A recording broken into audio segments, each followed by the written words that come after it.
Hey, how are you? Can you hear me? Yeah, I can hear you very well. Can you Okay, hear me? good. Great. Yeah, I can hear you. Hi. You look great. It's good to see you. You too. This is insane. This is great. Well, I'm glad you're happy. I've been meaning to do this earlier, but it's just been so crazy. Yeah.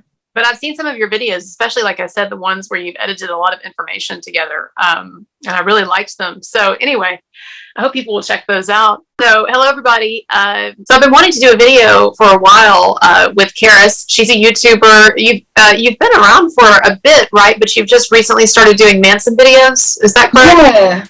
I mean, I started making videos in general when I was like 12, and but recently I've just kind of I'm sick of everything that's being said. I'm like, I'm going to do something about this because it's just ridiculous. Were you a Manson fan before this, and kind of what was your evolution of hearing about these allegations, and sort of did you believe them at first? Did you not? And how did you come to the place that you're at now? Well, I haven't been a Manson fan for that long, considering I am only 19.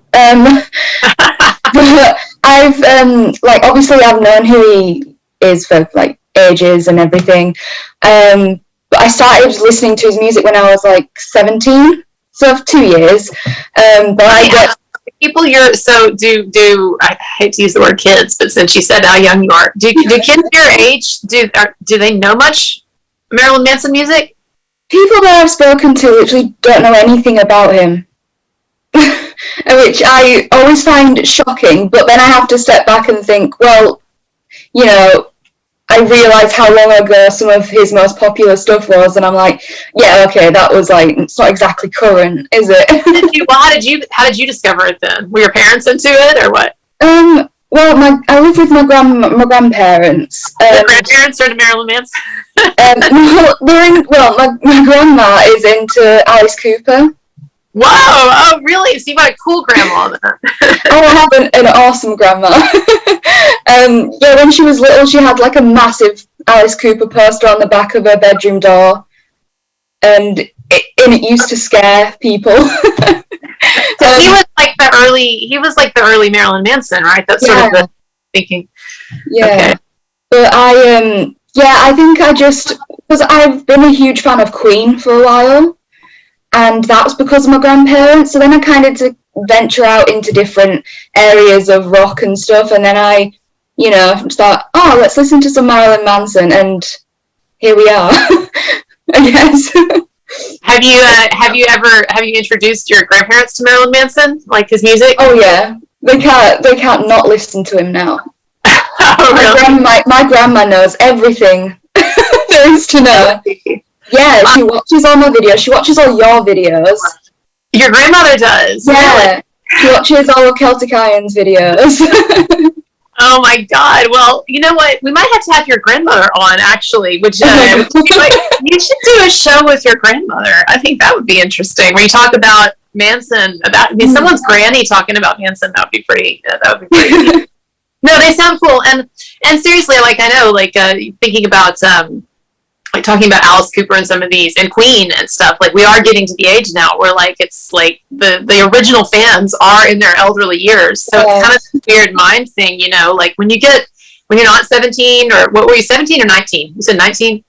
I'm 19 now, but I was 17 when I started listening to Manson. Yeah. So like when you get to be older, it's a weird feeling when like when like stuff that you listen to becomes like, oh, that's like classic rock. Like Marilyn Manson is like there's something sort of like classic about that now, right? Yeah. But anyway, well, that's really cool. That's really awesome. So what was the first that you heard about these allegations? Like when did you first hear? When Evan Rachel Wood initially posted her statement, because it was all over the news. And like in this year, right? February, yeah. Okay. When she named him, I'm inclined to believe when someone said that something's happened to them, and I'm not ever the kind of person to, automatically assume that somebody's lying.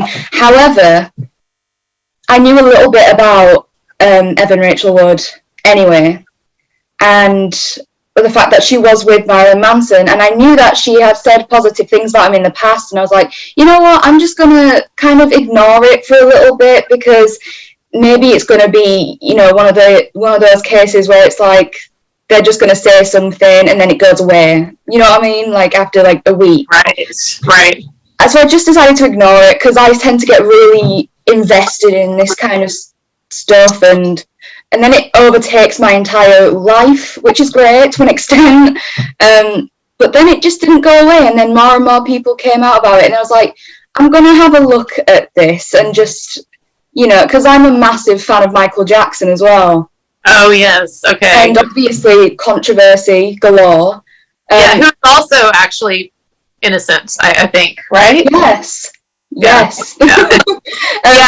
So I'm kind of inclined to make sure I'm not jumping to conclusions right away.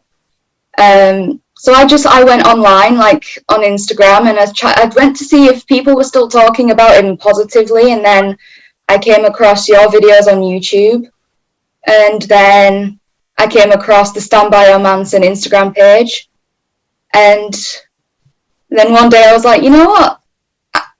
Fuck it, I'm gonna do a series on him, and then here we are. Yeah, and a very good one, with really into the weeds on the evidence, and great editing and stuff, and great analysis. I haven't watched the one yet that you just did where you showed your friend the Ashley Smith line interview, but that looks like those interviews are a gold mine. You know, I wanted to do, you know, the People interview that she did. Remember the one where she's like, she was in this like that coat that they had her in. Yeah. It was hunched in like this.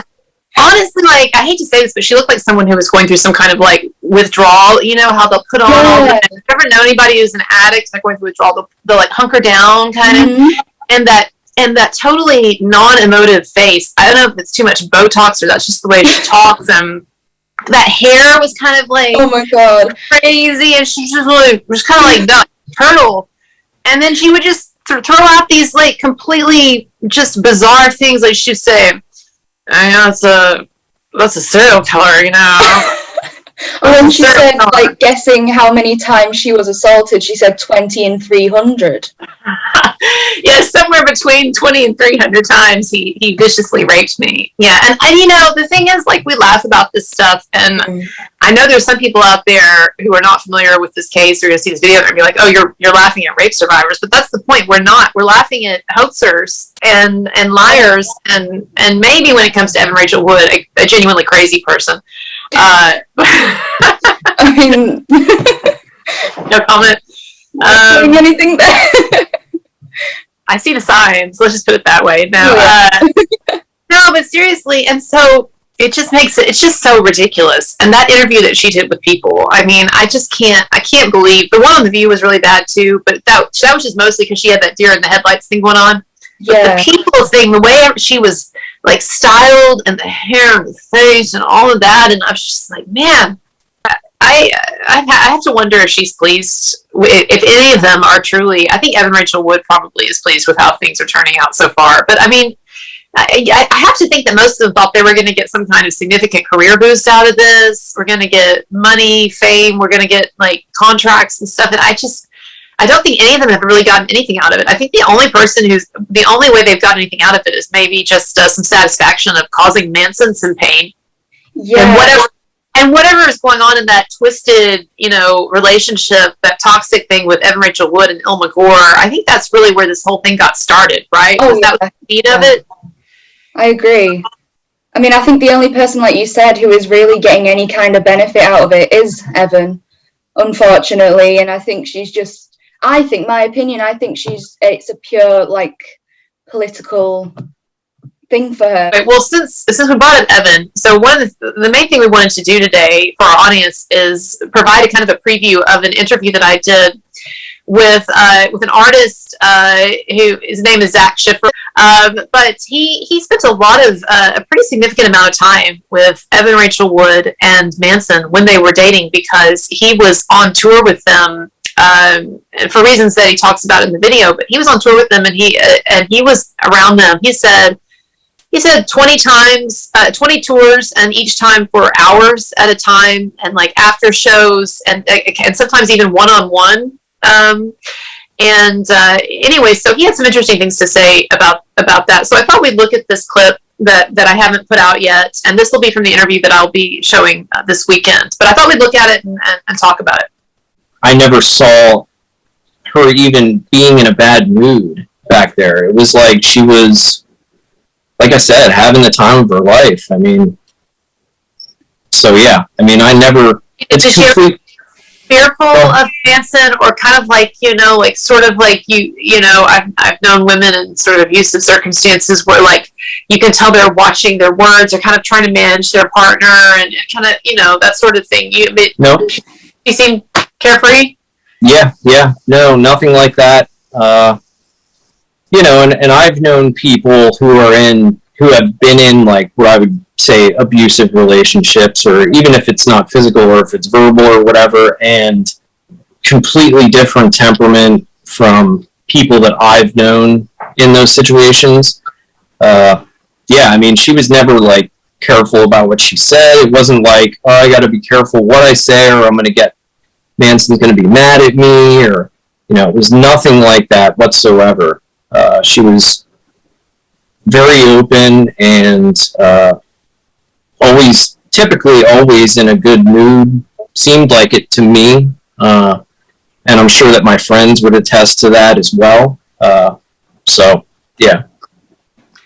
So when, people like, and I don't know if I'll actually end up putting this in the video or not, but just to ask. So, when people, the Manson's, one time, I guess, brief assistant, what was his name? Dan Cleary, or when West Borland, when they claimed that everything that was said is true, and they saw, and Evan Rachel Wood had like an aura of darkness around her, and all like yeah. That just doesn't agree with you at all, based on what you saw? No. Even come to talk, I don't even remember Dan Cleary there personally. I think he was a guitar tech or something like that. But yeah, he was. I never even really saw him around. It wasn't like he was like. He was never like hanging out with all of us or anything like that. Like he wasn't an assistant. Probably, it's more likely that you spent more time around Manson and Rachel Wood than Dan Cleary, perhaps.